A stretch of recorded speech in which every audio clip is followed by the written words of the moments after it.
Running a little bit behind here this morning as I've been trying to keep an eye on the data and what's going to be happening here with these showers and storms that are developing and moving inland. Good morning, I'm Storm Track 12 meteorologist Lestel. Let's take a look and see what we're going to be dealing with as we go on through the day today. The tropics are here. We've got high dew point air, very warm, very humid.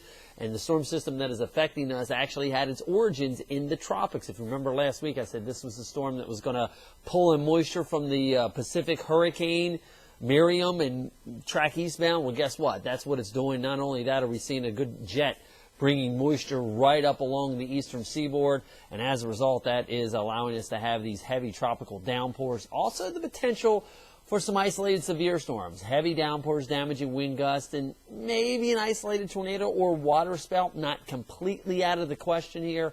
That's something I'll continue to keep an eye on as we head on through our morning hours here. By 2 or 3 o'clock this afternoon, though, the threat is over with. And once we get this front off the coast by Thursday, that will set us up for a nice weekend for us here in eastern Carolina. Here is your Storm Track 12 threat tracker. Again, the threats I am most concerned about for the day today, the heavy downpours, damaging wind gusts. But again, I'm seeing some directional shear, meaning winds at different layers of the atmosphere coming at different speeds. That potentially could give us an isolated tornado or water spout for the day today. And again, from now until about 2 o'clock this afternoon is the greatest threat for these storms. Still going to hold on to the tropical air for Wednesday, so maybe a storm or two along and east of Highway 17 that could give us a brief heavy downpour, but no threats as we head in through the day on Thursday. Look at the rainfall just from this morning alone already. Some spots close to 1/4 inch of rain from the first band of wave that moved through in the pre-dawn hours up until about 10 o'clock now, or excuse me, 9 o'clock when I am recording this here, and we'll get more as we head on through this afternoon.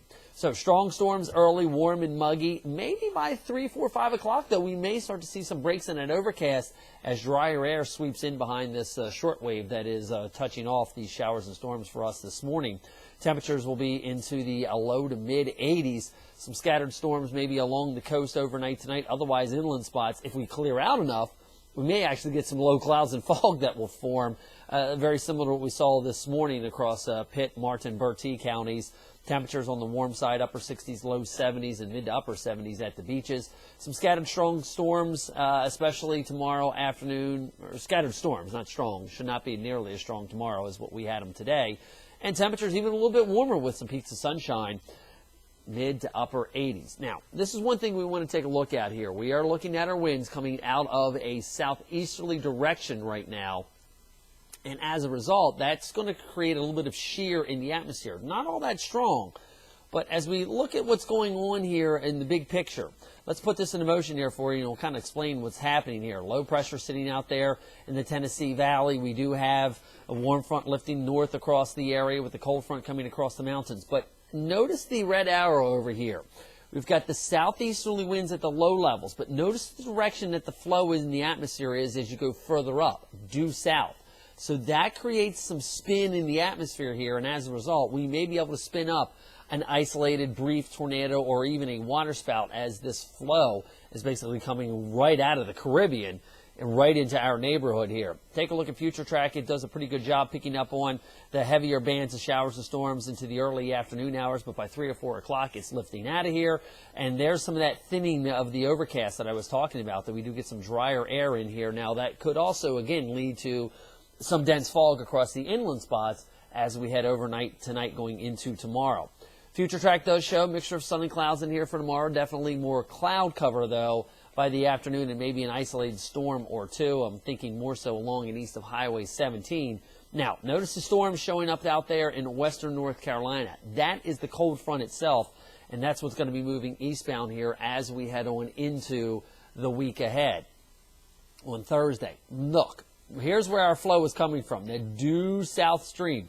Upper level ridge backing in from the western Atlantic, upper level trough sitting back out here, so we're kind of stuck in between with this rich tropical moisture coming right out of the Caribbean.